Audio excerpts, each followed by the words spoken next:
آج کی اس ویڈیو میں ہم آپ کو خوش رہنے کے 7 طریقے بتائیں گے۔ نمبر 1، اپنا وقت اپنے پیاروں کے ساتھ گزاریں اور ان کو اہمیت دیں۔ نمبر 2، ان لوگوں کو بدلنے میں وقت ضائع نہ کریں جو خود کو بدلنا نہیں چاہتے۔ نمبر 3، ورزش کرنے کی عادت بنائیں، اس سے مزاج میں بہتری آتی ہے۔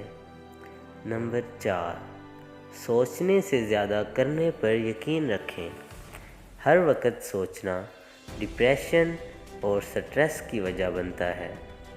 نمبر 5، شکر ادا کرنے کی عادت بنائیں اور عملی طور پر شکر ادا کریں۔ نمبر 6، مراقبہ کرنے کی عادت بنائیں، اس سے آپ کو سکون اور بہت سے سوالات کے جواب ملیں گے۔ نمبر 7، خود کی غلطیاں معاف کریں اور ماضی کی غلطیوں کو خود کو مضبوط کرنے کے لیے استعمال کریں۔